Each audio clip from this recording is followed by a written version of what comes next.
आदरणीय सभापति जी,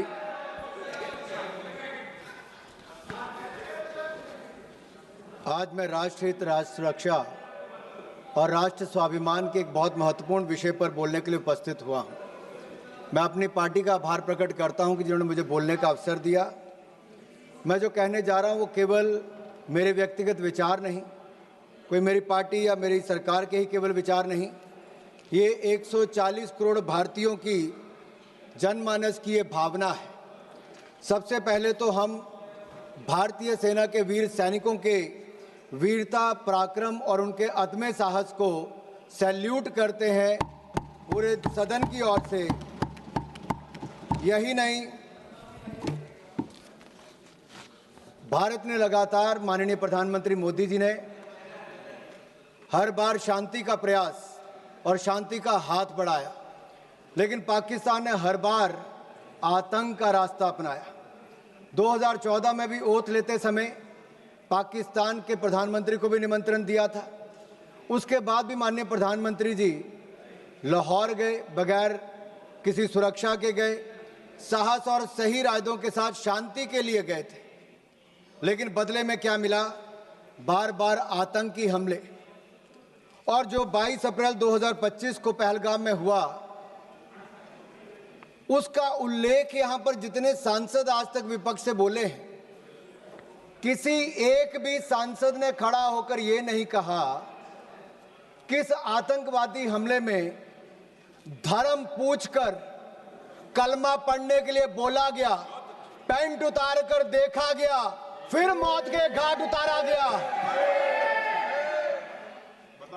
इतना बोलने में विपक्ष के सांसदों को क्या दर्द थी। जब रक्षा मंत्री जी भारतीय सेना की उपलब्धियों की चर्चा कर रहे थे, तब कोई ताली नहीं थी, कोई मेज नहीं थपथपा रहे थे। और आज भी अगर मैं कहूं कि निहत्थे और निर्दोष नागरिकों को धर्म पूछकर मारने का अगर पहली बार ऐसा काम हुआ है, उन्होंने धर्म के नाम पर देश को बांटने का, देश में दंगे फैलाने की सोच को लेकर चले, लेकिन नरेंद्र मोदी जी के नेतृत्व में 140 करोड़ भारतीय एकजुट होकर खड़े रहे। पूरा भारत एक साथ खड़ा रहा। उस शाम भारत के घरों में दिए नहीं जले, यहां तक कि रात में घरों का चूल्हा भी ठंडा पड़ा रहा। इन लश्कर आतंकियों ने हमारी बहनों के सिंदूर को मिटाया है। हमारे देश, हमारे लोकतंत्र, 140 करोड़ भारतीयों को चुनौती दी। हमारी सशक्त सरकार और हमारी सशक्त सेना को एक तरह से चुनौती देने का दुस्साहस किया। प्रधानमंत्री मोदी जी ने कहा था कि भारत पहलगाम के साजिशकर्ताओं को उनकी कल्पना से परे सजा देगा। और ऑपरेशन सिंदूर में हमने देखा कि भारतीय सेना की जो शक्ति है, एकता और संकल्प एक प्रतीक बन चुका है। यह शक्ति आतंक के साए को कुचलकर भारत के गौरव को विश्व पटल पर उजागर कर रही है। मैं इतना कहूंगा माननीय सभापति जी, कुछ बात है कि हस्ती मिटती नहीं हमारी, सदियों रहा दुश्मन दौरे जमाना हमारा। और 7 मई को हमने इन दुश्मनों को जवाब देते हुए भारतीय सेना ने पाकिस्तान के अंदर आतंकी ठिकानों पर अचूक और निर्णायक प्रहार किया, और ऐसा प्रहार किया कि जिसका दर्द आज तक पाकिस्तान को हो रहा है। 25 मिनट में 9 आतंकी ठिकानों पर 24 टीक प्रहार करके हमारी सेना ने 100 से अधिक आतंकियों और आतंकी ठिकानों को ध्वस्त करने का काम किया। एक ही झटके में जमींदोज करने का काम किया। यह भारत की त्रिशक्ति जल, थल, नभ का एक संगम था। हमने विश्व को साफ शब्दों में बता दिया कि भारत के विरुद्ध अगर कोई आतंकवाद की किसी घटना को अंजाम देगा तो हमला भारत पर हमला माना जाएगा, भारत के खिलाफ युद्ध माना जाएगा, और भारत इसे अपने तरीके से निपटेगा। और इसका करारा जवाब भी देखा। जो आंख उठाकर देखेगा उसको ऐसी दर्द दी जाएगी कि उसकी आने वाली पीढ़ियों को भी दर्द महसूस होती रहेगी। ये भारत का आतंकवाद के विरुद्ध शंखनाद था। ये अब भारत, मैं स्पष्ट करना चाहता हूं, भारत डोजियर नहीं, डोज देगा। अब भारत सबूत नहीं, आतंकी आकाओं को ताबूत भेजेगा। ये नया भारत है और ये नए भारत का this the new normal of new India. This is PM Modi's zero tolerance policy towards terrorism. जब दूसरे दिन पाकिस्तान ने भारतीय सेना और हमारे सिविलियन ठिकानों पर हमला करने का प्रयास किया तो हमारी भारतीय सेना ने एक बार फिर पाकिस्तान के 11 एयरबेस पर हमला करते हुए उसको नेस्तनाबूद कर दिया।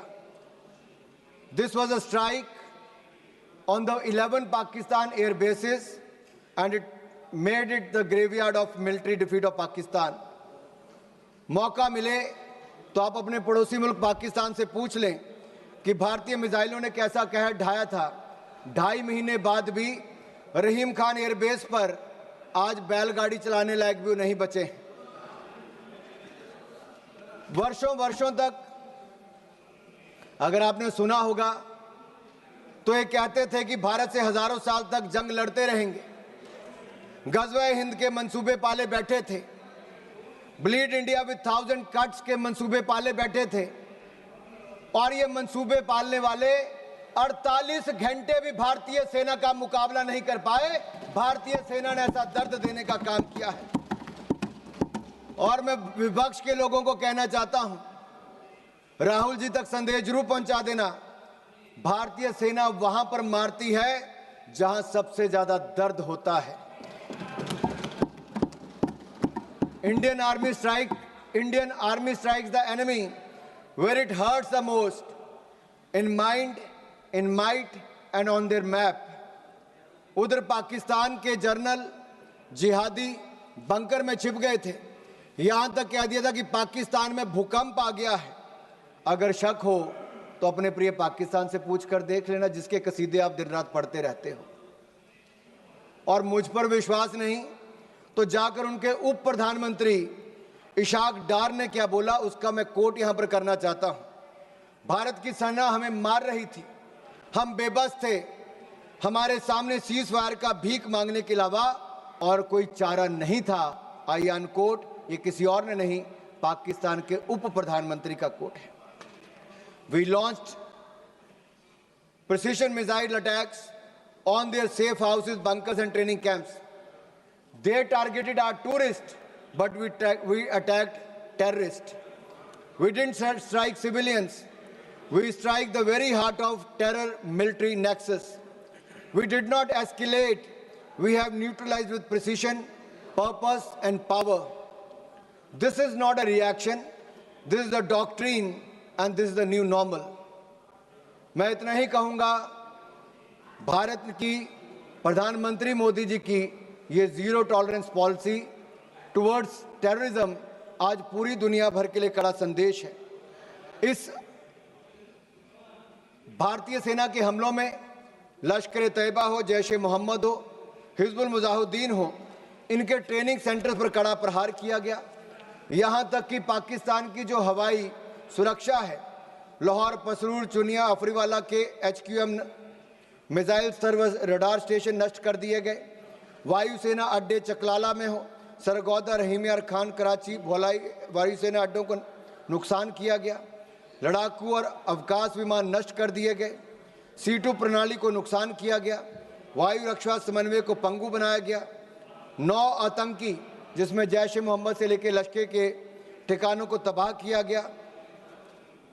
हमने 26/11 के हमले में जो कांग्रेस इंतजार करती रही कि शायद दुनिया की कोई और ताकत आपको परमिशन देगी, we will not wait for the permission, we will strike with precision। हमने किसी का इंतजार नहीं किया, हमने आतंकवादियों को उनके घर में घुसकर मारा है, चाहे वो एयर स्ट्राइक की बात हो, सर्जिकल स्ट्राइक की बात हो या ऑपरेशन सिंदूर की बात हो। यही नहीं, इन अटैक्स में हमने पाकिस्तान एयरफोर्स का लगभग 20% इंफ्रास्ट्रक्चर ध्वस्त कर दिया है। 11 एयरफोर्स को हमने मात्र 3 घंटे में नेस्तनाबूद कर दिया। पहली बार है कि दुनिया के किसी न्यूक्लियर कंट्री के एयरफोर्स के कैंप्स को नष्ट करने का काम किया तो भारतीय सेना ने वो भी करके दिखाया है। यही नहीं, 26/11 के हमले में जिस स्थान से उन आतंकवादियों को ट्रेनिंग दी जाती थी, उन आतंकवादी ठिकानों को भी हमने ध्वस्त किया। मोस्ट वांटेड टेररिस्ट को भी हमने मारा और उनके आकाओं को भी मौत के घाट उतारने का काम किया तो भारतीय सेना ने किया है। केवल आतंकियों को ही नहीं, पाक भोलारी एयरबेस में 50 से ज्यादा लोग मारे गए, जिसमें पाकिस्तान स्क्वाड्रन लीडर उस्मान यूसुफ को भी और 4 एयरमैन को भी मौत के घाट उतारने का काम भारतीय सेना ने किया। यही नहीं, आपने तो उदार दिल दिखाकर इंडस वाटर ट्रीटी कर ली थी, जो पाकिस्तान के 4 लाख एकड़ जमीन को सींचता है। भारत का 80% पानी वहां पर चला जाता है। 23 करोड़ पाकिस्तानियों को पानी के पीने की व्यवस्था वहां से मिलती है। लेकिन मोदी जी ने कहा कि water and blood can't flow together, terror and talk can't go together, और हमने इंडस वाटर ट्रीटी को सस्पेंड कर दिया है। जो आप इतने सालों तक नहीं कर पाए, वो नरेंद्र मोदी की सरकार ने, नरेंद्र मोदी जी ने करके दिखाया है। यही नहीं, ऑपरेशन सिंदूर में विश्व ने भारतीय सेना का शौर्य देखा और हथियारों की मारक क्षमता को भी देखा है। Made in India weapons have one battlefield validation and India has displayed its cutting edge defense technology to the world. हमारी मारक क्षमता और टेक्नोलॉजिकल सुपीरियरिटी ने पाकिस्तान और चीन सहित अन्य देशों को, आप में से कुछ विपक्ष के सांसदों ने कहा कि दूसरी तरफ चीन भी था, टर्की भी था, पाकिस्तान भी था। अरे ये स्पष्ट उदाहरण है आप सबके लिए, चाहे चीन था, टर्की था, पाकिस्तान था, अकेला भारत और भारतीय सेना तीनों पर भारी पड़ी है। यह दिखता है भारतीय मेक इन इंडिया प्रोडक्ट्स भी कैसे भारी पड़े हैं। और यही नहीं, मैं आज कहूंगा कि India's operation during operation Sindoor reflects 21st century evolution of aerial decoys and psychological dominance. This is just not warcraft, it is Minecraft. India has displayed a textbook case of aerial combat. इस कार्रवाई को सैन्य इतिहास में text book precision warfare कह रही है। Thailand air force university इसे सैन्य रणनीति की टेक्स्ट बुक में शामिल करने की बात कह रही है। दुनिया इसे text book counter terrorism doctrine के रूप में देख रही है। और एक ऑपरेशन सिंदूर से आज दुनिया भर में पता चल गया कि भारत की ताकत क्या है और जो आज के वॉरफेयर में भारत की नई टेक्नोलॉजी ने कैसे काम किया है। आप पूछ रहे थे पिछले 10 सालों में क्या हुआ। दीपेंद्र हुड्डा जी कह रहे थे कि भारतीय सेना के बजट को क्या हुआ डिफेंस के। माननीय निर्मला सीतारमण जी यहां पर है, रक्षा मंत्री जी हैं, पूर्व रक्षा मंत्री भी हैं, आज वित्त मंत्री हैं, राजनाथ जी हैं, रक्षा मंत्री हैं। मोदी सरकार में 2.5 लाख करोड़, आपके समय 2013-14 में डिफेंस बजट था, 2.5 लाख करोड़ से बढ़कर 6,22,000 करोड़ रुपया बजट कर दिया है।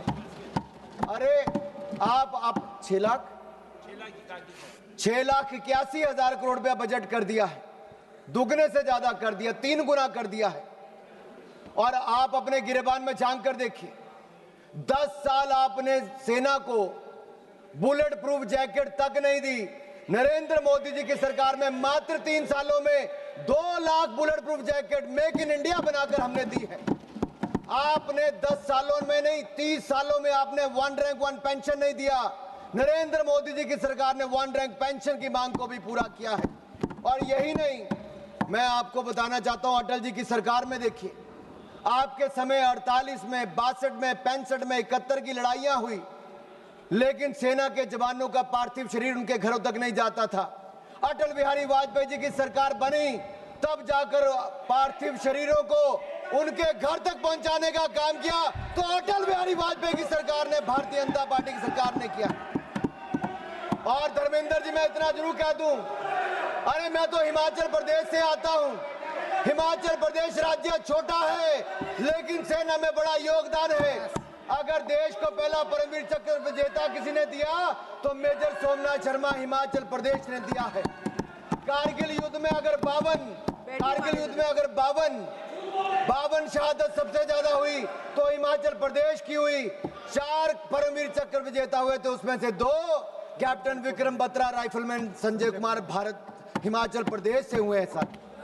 माननीय सभापति जी, मैं इतना कहना चाहता हूं, आज नरेंद्र मोदी जी की सरकार में हमने अपना एक्सपोर्ट 34 गुना बढ़ा दिया है। 686 करोड़ से बढ़कर लगभग 24,000 करोड़ हो गया। हमारी defence manufacturing, defence production 1 lakh crore एक साल की पार कर गई और 193 हमने नए कॉन्ट्रैक्ट 2,09,050 करोड़ के एक साल में करके दिखाए और 100 देशों को डिफेंस प्रोडक्ट भारत देने का काम करने जा रहे। यही नहीं, लेकिन आपको डर तो होगा ही, क्योंकि जब मैं आपके सवाल खड़ा कर रहा हूं तो आपके पास उसका कोई जवाब नहीं है। मैं आपसे इतना जरूर पूछना चाहता हूं कि आखिरकार जब सेना की और सैन्य क्षेत्र में हमारे उपलब्धि की बात आती है तो आपके होंठ सिल क्यों जाते, उनकी तारीफ करते हो।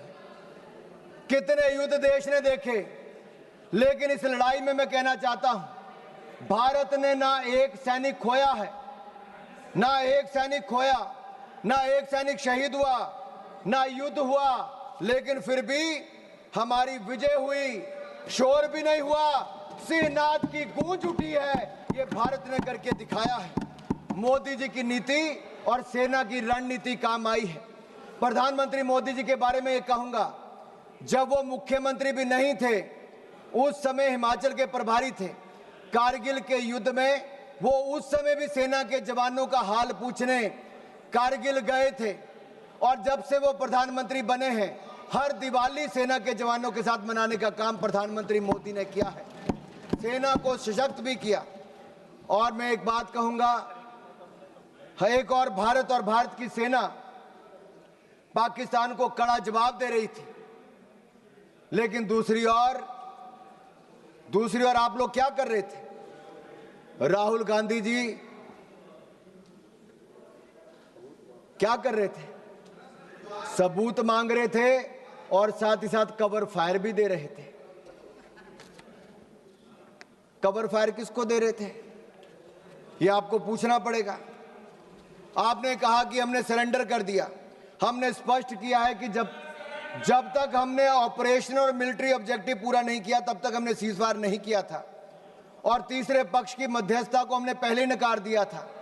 और यही नहीं, एक बात तो मैं आपको स्पष्ट कर देना चाहता हूं, आज भारत का दूसरा सबसे लंबे समय तक प्रधानमंत्री के पद पे रहने वाला कोई व्यक्ति है तो उनका नाम नरेंद्र मोदी है। 2001 से लेकर 2025 तक, मुख्यमंत्री से लेकर प्रधानमंत्री तक 25 साल में एक दिन की भी छुट्टी लिए बिना देश के लिए हर पल जीने का काम करने वाले नरेंद्र मोदी हैं। आपने भारत की सेना पर प्रश्न चिन्ह खड़ा किया है। मैं इतना कहूंगा, हम दुनिया का सबसे बड़ा लोकतंत्र है, दुनिया की चौथी बड़ी अर्थव्यवस्था है, दुनिया के सबसे लोकप्रिय प्रधानमंत्री नेता हमारे पास हैं। भारत को झुकाने वाला कोई कमाई का लाल पैदा नहीं हुआ जो झुका सके। भारत को कोई झुका सके ऐसा किसी में दम नहीं। भारत से विश्व है, हम किसी से कम नहीं, हम किसी से कम नहीं। आदरणीय सभापति जी, भारत 2.5 मोर्चे पर लड़ाई लड़ रहा था। 2 मोर्चे तो सबको पता है, लेकिन ये जो आधा मोर्चा है ना,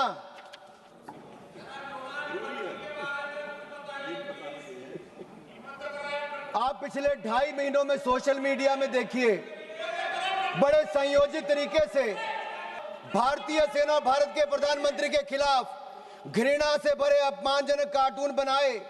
इसी कांग्रेस पार्टी ने अभी भी हंसते हैं। अरे राहुल गांधी जी को सदन में खड़े होकर माफी मांगनी चाहिए, पूरे देश से, भारतीय सेना से माफी मांगनी चाहिए। और बाटला हाउस कांड में शहीद होने वाले इंस्पेक्टर मोहनचंद शर्मा को आप श्रद्धांजलि तक नहीं दे पाए, लेकिन आपकी पूर्व राष्ट्रीय अध्यक्ष आतंकवादियों के मरने पे आंसू बहाने वहां चली गई थी। यह कांग्रेस है जो भारतीय सेना के साथ नहीं, उसके खिलाफ हथियार उठाने वाले आतंकवादियों के लिए आंसू बहाती है। देश ने आपका असली चेहरा देखा है। इससे बड़ा पाप और क्या हो सकता है कि आपने भारत को अपमानित और पराजित करने वाले राष्ट्र साबित करने में कोई कसर नहीं छोड़ी। आपने देश की जनता का मनोबल तोड़ने का कार्य किया, कोई कोर कसर आपने बाकी नहीं छोड़ी। और सुनिए मणिकम टैगोर जी, इतिहास नरेंद्र मोदी जी को उनके धैर्य और धीरता के लिए याद रखेगा, उनके धोखे और धूर्तता के लिए धिक्कारेगा, धोखे और धूर्तता के लिए धिक्कारेगा। और मैं आपको बताऊं, जिस नेता की आप अपने की बात करते हैं, 2 बार देश की जनता ने लीडर ऑफ ऑपोजिशन बनने के लायक भी नहीं दिया। एक बार तो अमेठी की जनता ने हरा दिया, और अगर रो धोकर लीडर ऑफ ऑपोजिशन बन भी गए तो मैं कहना चाहता हूं अब वो एलओपी से, किरण जी पूछ रहे हैं भाई, पार्लियामेंट्री अफेयर मिनिस्टर को तो मुझे बताना पड़ेगा, एलओपी लीडर ऑफ ऑपोजिशन से एलओपी उनके एजेंडे पे केवल भारत का विरोध है, भारतीय सेना का विरोध है और भारत के प्रधानमंत्री का विरोध करना ही लिखा है। इसलिए आज से उनको एलओपी कहना शुरू करना पड़ेगा। और मैं एक बात जरूर कहूं, पता नहीं वो कांग्रेस के पोस्टर बॉय बन पाए ना बन पाए, आपकी दुआ स्वीकार हो। अब माननीय सभापति जी, आज सदन ने ऑपरेशन सिंदूर पर चर्चा करनी थी, लेकिन कांग्रेस के नेताओं में होड़ लगी थी कि कौन पाकिस्तान का सबसे सगा, सबसे प्रिय उभर कर सामने आए। और एक पूर्व गृह मंत्री ने जो कल इंटरव्यू दिया, उस इंटरव्यू में साफ देखने को मिलता है, वो कहते हैं अगर पाकिस्तान का हाथ इसमें नहीं दिखता है तो आप कैसे कहते हो कि पाकिस्तान से टेररिस्ट आए थे। ये लोग कभी हिंदू आतंकवाद कहते हैं, कभी पाकिस्तान को बचाने के लिए आते हैं। कांग्रेस पार्टी में पाकिस्तान के इतने बड़े बड़े एडवोकेट आज हैं कि पाकिस्तान अपनी पैरवी बाद में करता है, कांग्रेस के नेता उनकी पैरवी करने के लिए पहले खड़े